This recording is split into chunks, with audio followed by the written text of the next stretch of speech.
Hello everyone, I'm your hostess with the mostest, 8-Second Gaming, and in today's video we are going to be talking about the Season 21 Legend tier list. There have been some shakes, some moves, some ups and downs, so let's jump in and talk about it. But just quickly, if you guys are looking to take your Apex skill to the next level, then you have to check out the GameLeap website right now. Over there we have top level coaches creating the best, most highly informative guides to make you the best player you could possibly be. We have legend guides, gun guides, VOD reviews, and much more, so click the link in the description, pick yourself up a membership, and start to improve today. But okay, with that being said, let's jump back into the tier list, and I also do want to make one thing very clear. Right now, Respawn has been taking a bunch of steps to make the legends as balanced as they possibly can be, and we are feeling that a lot more in this season as well. Right now, it feels like no matter what the legend you want to play is, you can take them into ranked and perform perfectly fine. So do keep that in mind when I am going through this tier list, but that being said, let's move into the D tier, which I do want to nickname the Mirage tier because there's two legends here, Mirage and Ballistic. Now, Mirage is constantly finding himself down here because he has a ton of issues with his kit. There are so many things that do not add up in Apex for Mirage to actually be a viable legend. He creates gaps in the team to hold them back, and he also does have so many different counters, which they have actually added in another one this season. When you use one of Alter's portals and go through, you can see the health bar above the real Mirage when he's in his ultimate, giving him away just then and there. Mirage already struggled enough and they just added another counter in, so he's going to continue to be down in this tier. Now the next legend finding themselves down here is going to be Ballistic, and I was really hoping that Ballistic would see a little bit more love to move him up in the tiers, but they actually just ended up moving him down in the tier.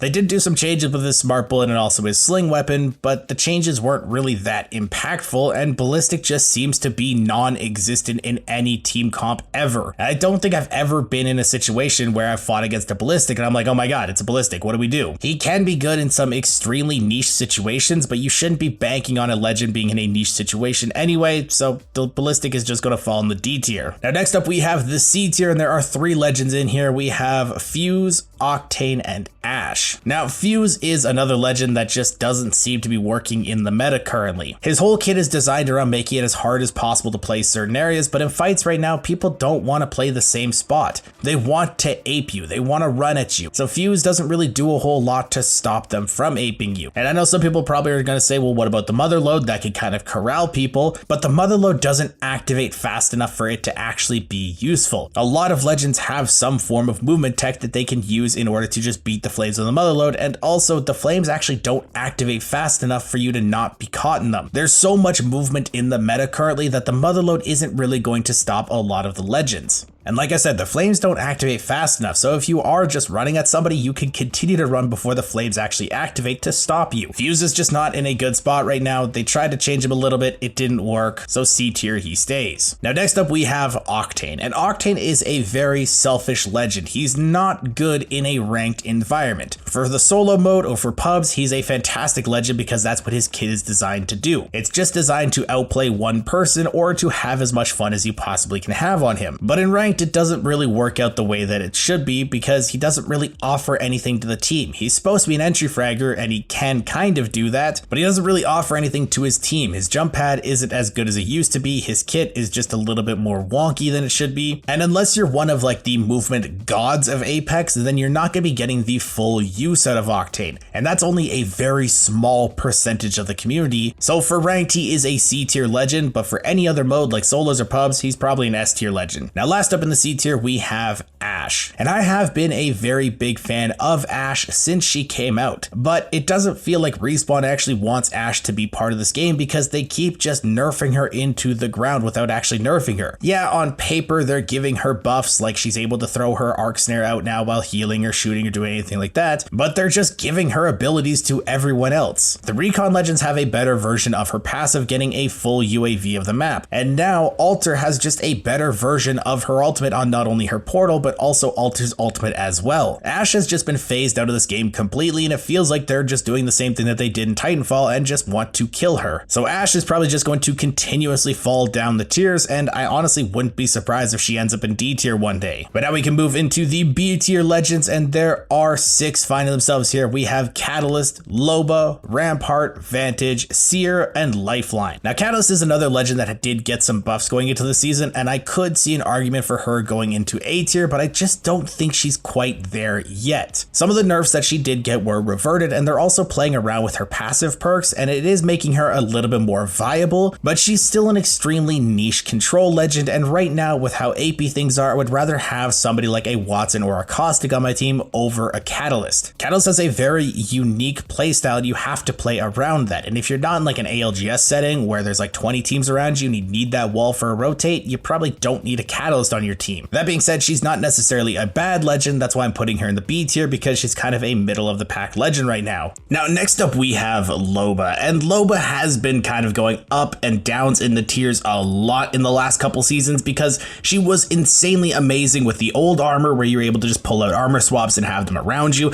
But now with the changes to the armor core, she can't do that to the same effectiveness. That is a huge hit to Loba because her whole thing with the armor swaps was just so overpowered. Being able to have just multiple sets of armor around you was so strong. Now, that's not to say that she's a weak character anymore by any means, because she still can do a lot of the other things that she was doing before, and with the new passive perks, she's able to do them extremely well still. So she still does have some usefulness to a team comp, but it's not anything super overpowered right now. Also, Loba has fallen out of the support role on the team and has moved into the secondary fragger role. And right now, there just feels like there's so many more impactful legends in the secondary fragger role that Loba isn't really a standout pick. There's nothing super amazing or super unique about Loba's kit in the secondary fragger position that makes her a must-have on a team. So that is why I think she fits into the B tier perfectly fine. Now, next up, we have Rampart. And with Rampart, you can get some really cool plays off of her with the tactical and also with Sheila, but it takes too long to set up Rampart in some of these fights. If Rampart gets focused in the beginning of a fight, she's going down without doing anything for her team because she's not able to set up the walls, she's not able to pull out Sheila, she's just not able to do anything. So if you're smart and you're able to target down the Rampart, you're changing the fight from a 3v3 to a 3v2 insanely quickly before that team even has anything to do. And also right now, her passive is extremely underwhelming because LMGs are not that strong in the meta, apart from the devotion, but that's a care package weapon, so you can't really be banking on that. You're gonna get it like once every 10 games or something. So Rampart isn't as good as she should be, but I do think if we see some buffs to the LMGs in the future, Rampart definitely could move up because that passive does mesh well with them. But for now, she's B tier. Moving forward, we have Vantage, and I'm a very big fan of Vantage. I love Vantage, I love playing Vantage, but right now I don't think she's in the best of spots. I don't think she's in a bad spot either, but I do think that she does fit well into B tier. Her sniper rifle is just as annoying as ever, and her having the passive to just get 2 bullets back from an ultimate accelerant is still very strong. She can be incredibly annoying, and she can also open up a ton of different opportunities with that sniper rifle. And her being able to use Echo to just move around in fights is also very strong. Echo seems to be a really underrated movement tool, but trust me, once you really understand a few tips and tricks with it, you can use it in a lot of different situations, and it's actually not as bad as people think. With that being said though, I don't think there's anything super standoutish about Vantage to move her anything higher in the tiers,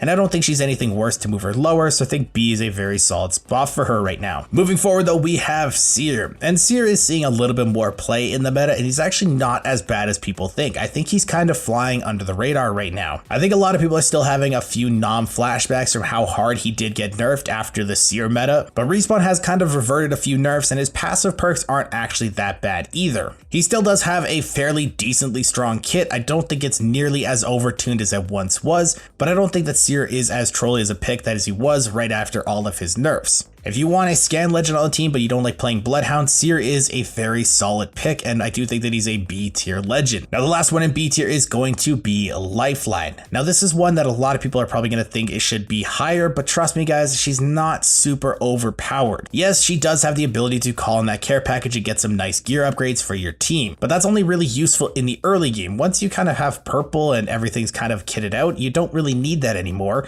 and you also can get high Evo armors if you're just good with your pathing through the Evo harvesters. On top of that, if you're using the other class passives like scanning the care packages, scanning the recon beacons, scanning the ring consoles, you can get purple armor fairly efficiently. Now, it is nice to get the extra heals and all the extra stuff from Lifeline, which is why I think she's a B tier legend, but she's not anything higher because nothing else in her kit is really standoutish. Yes, she does have a nice revive, but it's not nearly as strong as Newcastle's or Gibraltar's because they protect the ally that you're reviving while they're coming up. And also, as a support legend, you should be helping your team team before they go down. Lifeline's kit really revolves around her teammates dying before she actually has full usefulness. But if you look at another support legend like Gibraltar or Newcastle, they have ways to protect their teammates before they go down, and if they do go down, then they have extra ways to help them on top of that. Newcastle has both of his shields, Gibraltar has his dome, they have ways to protect you, and if you go down, then Newcastle has his revive shield, Gibraltar has his fast revive in the dome. They get more on top of that if you actually do go down, so that's why I don't think Lifeline is anything higher. But with that being said though, I have moved her up in the tiers because her care package is still pretty good and you can still get some usefulness out of it early game if you're able to find enough ultimate accelerants. So B tier is where I'm slamming her. But now we can move into the A tier, and there are a few legends finding themselves here. We've got Bangalore, Conduit, Horizon, Mad Maggie, Pathfinder, Revenant, Valkyrie, and Watson. There's a lot of legends, I know, but like I said, it's a pretty balanced meta right now, so let's get into this. First up, we have Bangalore, and Bangalore has been hit with a few nerfs the last couple seasons because, let's be honest, she was severely broken. But these nerfs have not necessarily taken her out of the meta. She's not broken anymore, but she still is fairly useful. If you like having the Bangalore playstyle on your team, you can still slot her in and be perfectly fine with it. She's still a very viable entry fragger. She can cut off line of sight with her smoke, she can do a lot with her ultimate to delay teams, to push teams, to corral teams. It's very versatile. She still is a strong pick, but not broken, so that's why I'm putting her in A tier. Now next up we have Conduit, and this is going to be basically the same as Bangalore. She's not nearly as broken as she once was, but she still is a very solid pick, especially if your team is playing a little bit more aggressive. Now they did nerf her with Revenant, but that's not really what was making her strong to begin with. It was nice and it turned Revenant into a raid boss, but it's not what was making her kit super strong. Her kit was already strong to begin with, and that was just a little bit of a cherry on top if you wanted to be extra aggressive on your team. Honestly, I could see an argument to put Conduit back into S tier, but right now I don't think she has that extra overpoweredness to put her in S tier. I think she's just a very solid A tier legend. If I had it, maybe I put her A+, but I just have A tier, so A tier is where she's going to stay. Now next up we have Horizon, and I do think we're going to see a lot more Horizon mains this season because of the maps that we are playing on, especially for this first split. Broken Moon, with all the changes and all the new chokes and everything, has a lot of really harsh elevation changes, and Horizon plays around those perfectly because you can push those with ease. You don't get caught in the climbing animation, and you and your team can just power of friendship swing somebody and be perfectly fine. Horizon can also solo win fights with just her ultimate, being able to throw that down with a couple grenades, bing bang boom, you wipe the team, you win the fight, happy life. But with some of the nerfs that she has received over the past couple seasons, and also her ultimate being a little bit easier to break, especially with some of the guns having such high kill potential, I don't think she's nearly S tier. I do think she's still quite annoying, and again, another legend that would probably be A+ tier if I had that rank, but for right now I do think that she is good in the A tier. Now next up we have Mad Maggie, and this is another legend that is just really strong in the aggressive team comps because she just wants to run at people. Her ball is still extremely strong, it gives concussion abilities to somebody, you can have the thermite be dropped on it,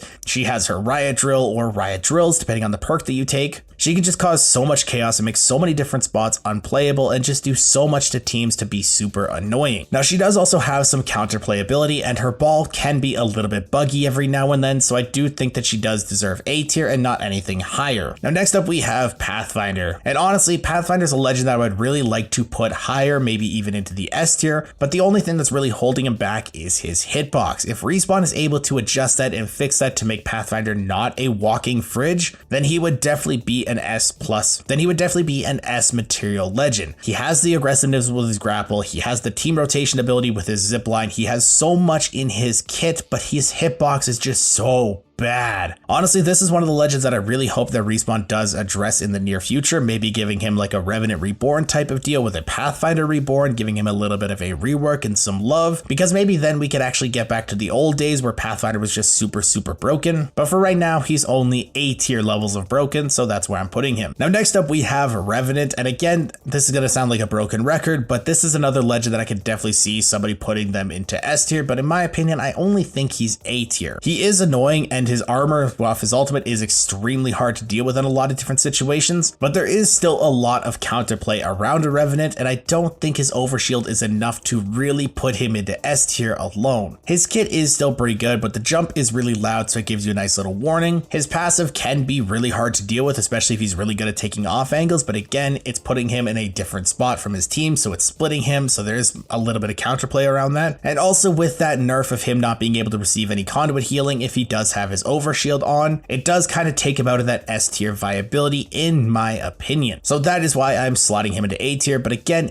I could definitely see an argument to put him into S tier. Now next up we have Valkyrie, and Valkyrie is one of the legends that Respawn did just completely beat out of the meta a few seasons ago because she was almost a necessary on every single team comp. If you weren't running a Valk, you were essentially throwing. So Respawn nerfed her a lot, and then she fell out of meta, and then they introduced the evac towers and she fell out of meta a little bit more. But now with the new perk system, she actually is coming back to being meta once again because the perks basically revert the nerfs that she did receive. She's gone back to being an actually viable character, and her ultimate can definitely get you and your team out of some sticky situations because it does go higher than the evac towers. So on some maps, especially like Broken Moon, you're trying to get over those mountains, Valkyrie can be a very big help to your team. Now at the time of recording this, Valkyrie does have a bug where if you use your jet fuel, she doesn't get anything back for the rest of the match, so that does kind of hinder her a little bit because she's losing her entire passive. But that is a bug, and I don't want to base somebody in a tier list based off of bug because hopefully Respawn will be fixing that soon. So that is why I'm putting her in A tier. Now lastly in the A tier we have Wattson. Now I love Wattson and I do think she's a very strong legend, but right now Alter is kind of nerfing her a little bit because Alter's portal has the ability to just circumvent Wattson fences completely. You can take the portal, and when you have that invulnerability state, you can just move out of the fences and you can be perfectly fine when pushing a Wattson building. Now that is what's taking her out of S tier in my opinion because there's so many alters and Alter's just so strong right now that you're probably going to see a lot more alters in the meta, but it's not big enough to take her lower than an A tier ranking because she still has very good area denial. She still does what she's designed to do, and she also does have her pylon in order to intercept ordnance when you're trying to nade out a building. She's still a super strong legend, but that counterplay that Alter offers her is just so strong, and it does kind of hinder Wattson that much to take her out of the S tier, so that's why I'm putting her A tier. But now we can move into the next tier, and that is going to be the secretly broken tier. These are legends that are going to be flying under the radar that are going to be very strong, but not a lot of people are going to realize that they're strong. And these are actually the same two legends as last season. These are Gibraltar and Crypto. Gibby right now is actually in a very solid spot. His bubble is still very strong, and with the really AP death bally style of play that we have seen in fights lately, Gibby does counter that extremely well with the bubble fight potential. Not a lot of people bubble fight, and even less people take a shotgun. So if you force people into a bubble fight with a shotgun, you are almost guaranteed to win that fight. Having an almost guaranteed win on a fight is a very strong asset to have on your team, and once you actually understand how Gibby works and you're able to kind of play him and know a few tips and tricks, he is so good. His ultimate is also extremely strong. It has a lot of uses. It's very versatile, and he also does have one of the best reses in the game. Now he does rely on his team a lot to get him in and out of situations, but if you're playing in a 3-stack and have good communication, that is no issue, so I do think Gibby is in a very good spot. Next up we have Crypto, and Crypto does like the style of meta that's going on right now because so many people are dying in the early game. If you could just get him and his team to a spot in zone and play for the end game, you are going to be racking up so many placement points. If you're able to get Crypto to the end game where all the teams are fighting, he just throws out an EMP, it hits every single person. All you have to do is just go and clean up some kills. You win the game with a decent amount of KP and you are chilling. Also going into the season, he did receive some pretty solid changes to his perks, so he doesn't rely on the drone as much. It is still the main bread and butter of his kit. You're going to need that drone in order to actually pop off his Crypto, but you are not making him completely useless without it, so I do think the Crypto is still in a very good spot in the secretly broken tier. But now we've hit the S tier, the tippy top, the cream of the crop, the ones you are going to want to play to carry your games this season, and there are 5 legends here. We got Bloodhound, Caustic, Newcastle, Wraith, and the new legend, Alter. Now starting off with Bloodhound, there's not a whole lot that I can say about them that hasn't been said already. It's Bloodhound. They're still very strong. Respawn did try to nerf them with the passive changes going into this season, but again, it's just Bloodhound. It's very hard to take them out of the meta. They're still very aggressive. They're still going to be getting information out to the team. They're still in just such a good spot. So the S tier is where they're going to stay. Now next up we have Caustic, and Caustic is probably going to be the control legend this season if you do actually want to play for more of a passive style where you're going for zone, playing for late game, stuff like that. Because he's really good at controlling areas, he's very good at locking down buildings and imp spots that you want to play, but he also does counter Alter when she tries to portal through the side of your building. If she tries to do something like that where Wattson wouldn't be able to counter her as well, Caustic is still able to shoot one of his barrels or place another one down near the portal so that it pops as soon as they come out of their invulnerability stage, and he's going to be able to stop Alter from doing a few of her tricks. That is going to be a very big thing this season because you're going to see a ton of Alters running around, so having a way to counter her from pushing you is going to be very strong, and that's why I think Caustic is still an S tier legend. Now next up we have Newcastle, and I think a lot of people know that I am a very big fan of Newcastle, and he's just continuing to get stronger. He's already one of the strongest characters in the game, and Respawn just keeps buffing him. So seriously, you guys, hop on the Newcastle train before Respawn actually catches on and starts to actually nerf him. He offers so much protection to his team, he offers spots to play in a pinch, he offers the best revive in the game with the knockdown shield being able to drag your teammates to safety, but he also does what no other support could do, and that's the ability to play split from your team. If something happens and you need to get back to safety, you can just jump with your ultimate to your teammates and be perfectly fine. Newcastle is so stupidly strong, you have to listen to me. Just play him a couple times, you'll see how good he is, and he will help you climb. Now next up we have another very staple legend in the game, and that is Wraith. Wraith is still the go-to entry fragger in my opinion. She's still a very strong option. Her portal is just as good as ever, her phase is just as good as ever. She has tons of different options in her playability, and I do know that some people are going to be saying, well, what about Alter? Isn't she kind of getting Wraith out of the meta a little bit because of her Void Nexus? But Alter is a secondary fragger in my opinion, and Wraith is an entry fragger, so they do separate jobs. The Void Nexus is just going to add an extra layer of safety to Wraith when she's playing split from her team, so it's just going to make Wraith even better when it does come to this season. And of course, the last legend in S tier is going to be the new legend Alter. Alter is just making waves in Apex right now. Her kit is insanely strong. Her passive is really strong. Being able to remotely loot death boxes is good on its own, but being able to do that safely as a controller player is going to push them just over the edge even more, because you're able to grab a very solid item for your needs while being completely safe in doing so. Her tactical also just has so many different uses, and we've barely scratched the surface of the tech that can be used, and there's already a bunch of different things that are being shown on Twitter, on YouTube, on TikTok. She's just nuts with how many different plays you can pull off with that tactical. And also her ultimate just adds a very solid layer of safety if you and your team want to go and fight something. If you want to try and third party or you want to be safe while doing so, you just throw that down, run third party if things go south, and you just port back to the Nexus and you're perfectly fine. Now right now there is possibly a bug with the Void Nexus where down teammates are able to take it. It's not clear if it is actually a bug or not, if it's meant to be actually in the game, but if it does get taken out, it's still not a very big nerf to her. It's just a slight inconvenience, because it is very strong for down teammates to be able to take that, get back to safety, and have a full team reset. But also I do see how Respawn would keep that in the game as well, because you're trying to thirst people and you kind of want to actually end the fight. I don't know, it's hard to explain, but no matter what, the Void Nexus is a very strong ultimate, and I think Alter is an S tier legend. She's extremely strong, and I do think she's almost going to be the level of conduit for shaking up the meta, to the point where we're going to see a lot of different teams experiment with an Alter playstyle in ALGS and a lot of different rank comps. But let me know what you guys think about the meta in the comments down below, and if you guys want to stay up to date with the latest greatest Apex Legends tips, tricks, and news, don't forget to smash the like and subscribe button. Thanks all for watching once again, mates, and gaming. I'll see you guys in the next one.